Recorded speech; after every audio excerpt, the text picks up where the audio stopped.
Fala galera, tudo certo com vocês? As provas do Enem 2019 já foram aplicadas, o frio na barriga, o nervosismo e a ansiedade não existem mais, agora é só esperar o resultado que sai em janeiro do ano que vem. Bom, enquanto isso, estamos aqui em uma edição especial para comentar algumas questões e também a redação. Vamos analisar questões de humanas, de matemática e neste primeiro bloco você confere a análise da professora Joanede sobre a proposta de redação que teve como tema democratização do acesso ao cinema no Brasil. É com você, professora!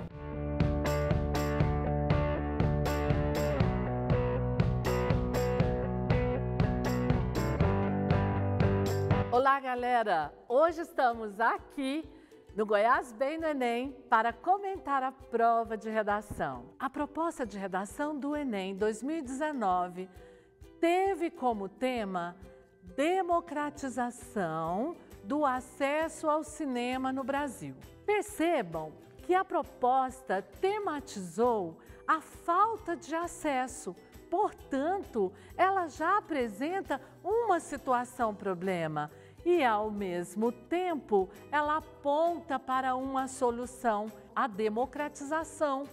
Considerando a amplitude do tema, diversas abordagens e problematizações são possíveis nessa proposta. Os textos motivadores precisam ser lidos e compreendidos, porque eles servem de guia. Vejam que o texto 1 da coletânea apresenta uma abordagem histórica e remonta às origens do cinema no final do século XIX. O texto expõe como os inventores do cinema não tinham ideia de que o instrumento cinematográfico transformaria a história do século XX ao inventar uma nova forma de contar histórias para grandes massas. O candidato poderia utilizar o texto de Bernadette como forma de contextualização histórica, tendo em vista os avanços tecnológicos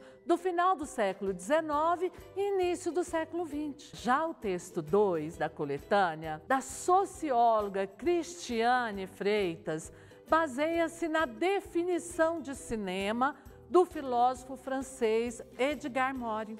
Para Morin, o cinema funciona como forma de registro e ressignificação da experiência, de modo que o espectador se identifica e se transforma a partir do que vê na tela do cinema. O candidato poderia utilizar a ideia de Morin para desenvolver a importância e a relevância do cinema para a construção do conhecimento, para enxergar a subjetividade do outro. Neste caso, exemplos de filmes, se problematizados e articulados ao argumento, seriam bem-vindos com certeza. Vejamos agora o texto 3 da coletânea. Do site Meio e Mensagem, ele apresenta dados sobre o hábito do brasileiro em relação ao consumo de filmes no cinema e na televisão. Desta forma, os dados revelam como o hábito de ir ao cinema é muito menor do que o de assistir a filmes na TV, o que indica que assistir a filmes é algo importante para o brasileiro. Alguns motivos que explicam a baixa frequência do brasileiro em cinemas foram expostos no texto 4 da coletânea. Analisando agora o texto 4 da coletânea, retirado do site da Agência Nacional do Cinema, ele apresenta dados sobre a quantidade de salas de cinema no Brasil em 3 momentos históricos diferentes: 1975, 1997 e atualmente. A explicação oferecida pelo texto é a de que a rápida urbanização, a falta de investimento em infraestrutura, a baixa capitalização de empresas exibidoras e as mudanças tecnológicas afetaram o funcionamento e a existência das salas de cinema no país. A partir dos anos 2000, o texto aponta que a expansão dos shopping centers fez com que as salas aumentassem.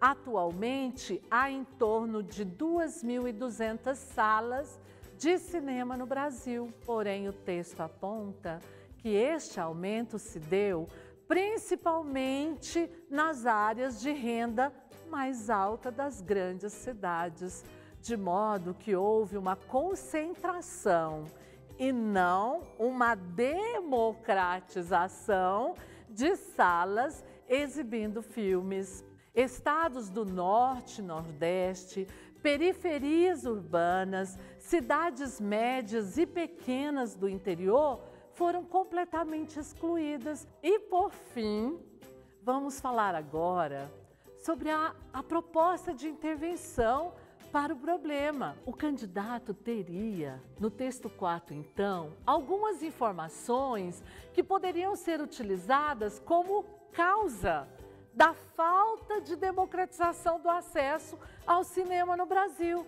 Ele poderia mobilizar os 3 setores: instâncias governamentais, instâncias privadas, instâncias civis e sociais. E a partir daí, desses agentes, propor mudanças em relação à falta de investimento na infraestrutura do setor. Os textos motivadores, eles serviram de guia para conduzir você à sua proposta textual. Você que desenvolveu, a partir dos critérios, apresentação do tema, tese, desenvolvimento e proposta de intervenção, com certeza você está aí na torcida, aguardando uma nota produtiva. O Goiás Bem no Enem está aqui para desejar a você um excelente resultado, mas também, ao mesmo tempo, para aqueles que não alcançaram esse ano, que nos acompanhem no Goiás Bem no Enem 2020. Estarei aqui com vocês. Obrigada. Apesar de ter pegado muita gente de surpresa, o tema, como a professora mostrou, foi suave de ser trabalhado, né? Vamos para o intervalo rápido, na sequência tem aula de Geografia.